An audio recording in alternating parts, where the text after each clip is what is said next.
MS 오토텍과 키네마스터 같은 경우에는 제가 라이브 방송을 시작한 이후로 지속해서 공부를 해보라고 우리 청취자분들께 알려드린 거고, 제 과거 라이브 영상들을 보게 되면 MS 오토텍과 키네마스터에서 계속 언급을 했던 내용을 아실 수가 있습니다. 내가 가지고 있는 종목이 만약에 급등이 나오게 되면 어떻게 매도를 해야 되느냐, 계좌를 보고 매매하는 거 말고 차트를 보고 매매할 때는 뭘 보고 매매를 하라고 그랬습니까? 정답은 종가 기준으로 3일선과 5일선 위에만 위치를 하고 있으면 매도를 할 필요가 없다고 제가 얘기를 드렸습니다. 3분봉 5분봉이 아니라 3일선 5일선입니다 제가 종가 기준이라고 항상 얘기를 드렸었죠. 이럴 때 3일선 5일선을 보고 매매를 하는 게 아니라 거래량이 대량으로 터졌을 때부터 적용이 되는 거예요. 거래량이 평소 거래량에 비해서 엄청나게 터지면서 대량 양봉이 출현을 했을 때부터 3일선과 5일선을 종가로만 보면서 매매를 하면 된다는 겁니다. 여기에 또 추가적으로 팁 하나를 이제 더 드려요. 그럼 분할 매도는 언제 하는 게 좋느냐, 거래량이 다시 한번 급증했을 때 파는 겁니다. 내가 예를 들어서 키네마스터를 여기서 사가지고 1000주를 갖고 있어요. 그러면 거래량이 터진 날 여기에서 10%를 던지는 겁니다.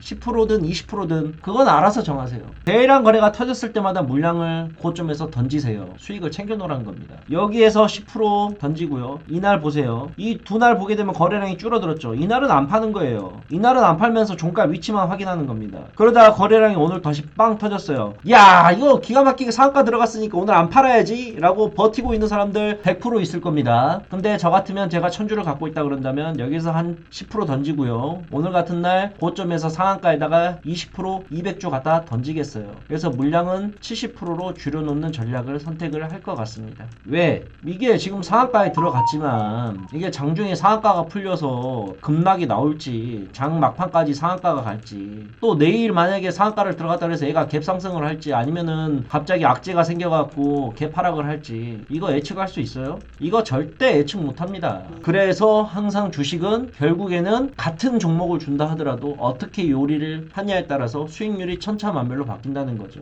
어제 제가 공부 종목으로 코이버 알려드렸죠. 코이버를 공부를 해보고 종목이 좀 괜찮다, 느낌이 온다, 그러면 분할 매수 매매 전략 세워서 매매할 사람들은 하고 안 할 사람들은 하지 말고 본인이 알아서 해라 라고 제가 얘기를 해드렸었는데, 코이버 그림이 오늘 3.85% 상승이 나오면서 잘 올라가네요. 자, 전날 미국 증시는 다우와 나스닥 모두 상승이 나왔습니다. 다우는 상승이 나왔는데 윗꼬리를 좀 만드는 모습이 나왔고, 나스닥은 정고점을 역시나 기가 막히게 올라가고 있는 모습이죠. 자, 미국 지수가 상승이 나왔던 표면적인 이유는 첫 번째, 코로나19 백신에 대한 기대감. 내년 상반기까지 미국에 있는 모든 사람들에게 코로나 백신 주사를 투여를 하겠다라고 미국에서 이야기를 했죠. 두 번째는 조 바이든 대통령이 추가 경기 부양책을 적극 펼치겠다라는 언급이 나오게 되면서 상승이 나왔어요. 당분간 증시를 위협할 만한 요소는 크게 없습니다.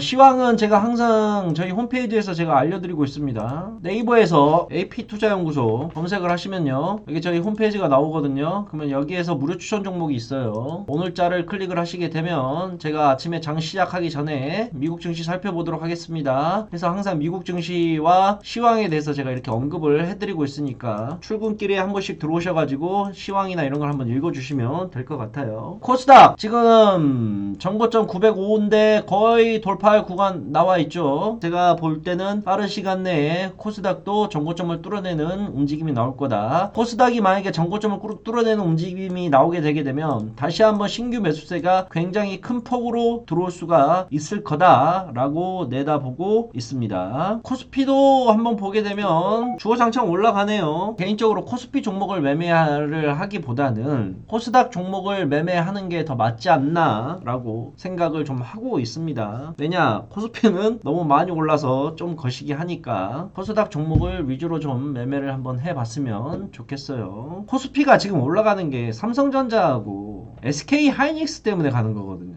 얘네 둘 시총이 너무 크다 보니까 제가 제일 걱정하고 짜증나는 장세가 이런 장세거든요. 그러니까 지수는 올라가. 예를 들어서 코스피 지수가 올라가는데 종목들은 안 올라가는 거. 삼성전자하고 하이닉스만 올라가면서 시장을 다 끌어올리고 있는 거예요. 다른 종목들은 안 가지. 오늘의 주식 이슈를 한번 살펴보겠습니다. 장 초반 강세 반도체 관련주들, 아무래도 SK 하이닉스가 미친듯이 올라가니까 반도체 관련된 종목들이 따라 올라갈 수밖에 없는 구간이 나오게 되죠. 그 다음에 보안주, 전자결제, 여행레저 관련되고 움직이고 있는데, 여행레저 중에서 강원랜드하고 파라다이스만 좀 한번 좀 살펴볼까요? 자, 오늘 공부할 종목 하나 던져드리겠습니다. 오늘 공부할 종목은 강원랜드 종목이 되겠습니다. 강원랜드 공부 한번 해보도록 하세요. 코로나19로 인해서 피해를 입었던 업종들이 대표적으로 어디 있을까요? 항공주, 여행주, 카지노 관련된 업체, 이렇게 3개 정도로 분류를 할 수가 있겠죠. 항공주와 여행주는 지금 오를 만큼 많이 올라와 있는 상태이죠. 백신이 나올 거라는 기대감에. 근데 강원랜드와 파라다이스, 카지노 관련된 주식들은 아직 바닥에서부터 수급이